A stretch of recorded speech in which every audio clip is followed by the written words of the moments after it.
Laddu expert बहू सरला जी अपने पति केदारनाथ जी से तीखे तेवर और ऊंचे स्वर में कह रही थी, सुनो जी, कल पड़ोस वाली गुप्ताइन कह रही थी कि आपको डायबिटीज़ अपनी बहू प्रीति के वजह से हुई है।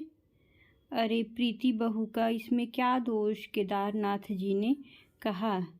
बहू की ही गलती है, उसे मीठा बनाने का शौक़ है और आपको मीठा खाने का।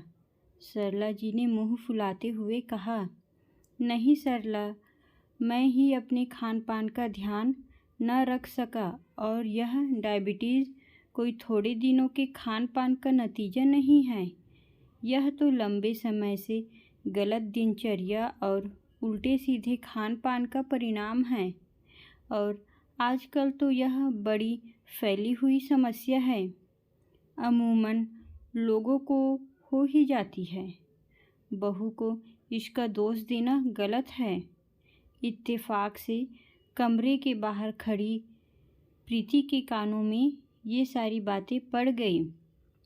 कुछ देर बाद सरला जी किचन के कामों में लगी प्रीति से बोली, बहू, सर्दी शुरू हो गई है, पर इस बार लड्डू बनाने की ज़रूरत नहीं है। तुम हर बार तरह तरह के लड्डू बना के रख देती हो, फिर मीठे के शौकीन तुम्हारे बाबूजी मीठा देखकर खुद को रोक नहीं पाते, बेमतलब में अपनी शुगर बढ़ा लेते हैं। अब तो वे अपने दांतों से भी परेशान हैं, तो अब कैसे वे मेवे वाले लड्डू खा पाएंगे। इसलिए अब की बार लड्डू बनाना ही नहीं। सरला जी ने न रहेगा बांस न बजेगी बांसुरी वाले अंदाज में कहा। तभी केदारनाथ जी प्रीति का उदास चेहरा देखकर बोले, प्रीति बेटा, तुम लड्डू बनाओ। मेरे कारण घर के अन्य सदस्य क्यों स्वादिष्ट लड्डुओं से वंचित रहे, और मैं भी अगर थोड़ा बहुत खा लूँगा तो कौन सा पहाड़ टूट पड़ेगा। कोई पहाड़ नहीं टूटेगा, टूटेंगे आपके बचे कुचे दांत, फिर घूमना पुपले बनकर। केदारनाथ जी की तरफ आंखें ततेरते हुए सरला जी ने कहा, लेकिन माँ जी, आपके जोड़ों के दर्द में मेथी और अलसी के लड्डू तो फ़ायदेमंद है ना। प्रीति ने विनम्र भाव से कहा, होते होंगे, पर मेरे लिए तेरे ससुर जी का स्वास्थ्य मेरे अपने स्वास्थ्य से कहीं ज़्यादा ज़रूरी है। यह कहते हुए सरला जी बाहर धूप सेकने को चल दी, पर जब सरला जी लौटकर घर आई तब उनकी आंखें यह दृश्य देखकर मारे आश्चर्य के फटी की फटी रह गई। केदारनाथ जी स्वादिष्ट लड्डू खाते हुए मंद मंद मुस्कुरा रहे थे। तिल और मेवों की खुशबू पूरे घर में फैली हुई थी।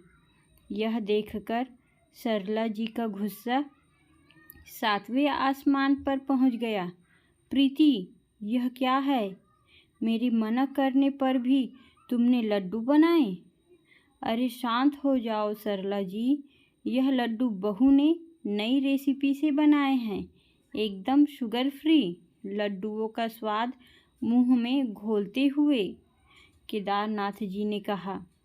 तभी प्रीति ने बताया कि कैसे उसने अलग से बड़ी सूझबूझ से बाबूजी के लिए मेवों को पीसकर शुगर फ्री लड्डू बनाए हैं।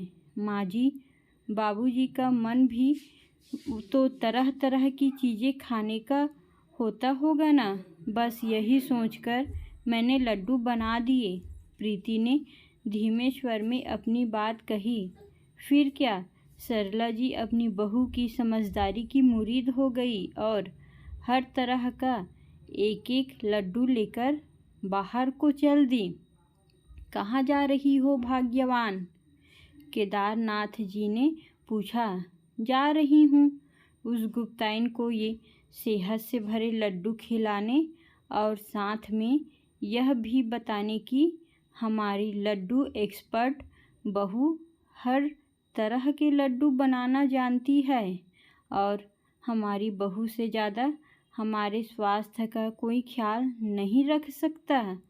हमारी प्यारी लड्डू एक्सपर्ट बहू। प्रेम भाव से सरला जी ने प्रीति की ओर देखा और मुस्कुराते हुई सरला जी गुप्ताइन के घर को चली गई।